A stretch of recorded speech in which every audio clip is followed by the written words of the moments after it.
উলামায়ে কেরামদের ভিতরে ইলমও আছে, হিকমতও আছে, হেলেমও আছে। কি আছে? ইলম, কালাম, হেলেম সব কিছুই উলামায়ে কেরামের ভিতরে আছে না নাই? সেই বেহেশতি স্মরণের প্লেটে ইলম আর হিকমত রয়েছে। কি পরিমাণ ইলম আর হিকমত রয়েছে! আল্লাহর নবী বলেন, এ দুনিয়ার মানুষেরা বাবা আদম আলাইহিস সালাম থেকে নিয়ে ঈসা নবী পর্যন্ত, ঈসা নবী থেকে নিয়ে আদম আলাইহিস সালাম পর্যন্ত সকল নবী রাসূলদের ভিতরে যেই পরিমাণ ইলম আর হিকমত রয়েছে, দুনিয়ার জমিন সৃষ্টি হওয়ার পর থেকে নিয়ে কিয়ামত পর্যন্ত যত মানুষ আসছে এবং আসবে, যত মানুষ আসছে এবং আসবে, সকল মানুষের ভিতরে যেই পরিমাণ ইলম আর হিকমত রয়েছে, ওই বেহেশতি স্মরণের প্লেটে তার চাইতে আরো বেশি ইলম আর হিকমত রয়েছে। বুঝেন নাই?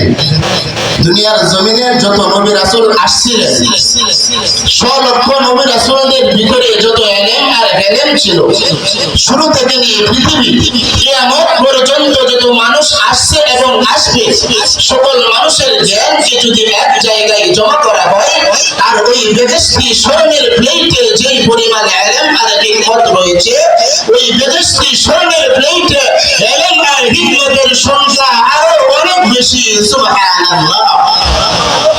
আপনি আমাদের নবী বলেন, শুধু তাই না, ওই জমজম কুয়ার পাশে আমাকে নিয়ে যাওয়ার পরে আমার কাঁধের মধ্যে একটা মোহরে নবুওয়াত আছে, একটা মোহরে নবুওয়াত আছে। আমার ওই মোহরে নবুওয়াতের উপর আরেকটা সিল মারিয়া আর নূরে নূরান্বিত করিয়া দিল।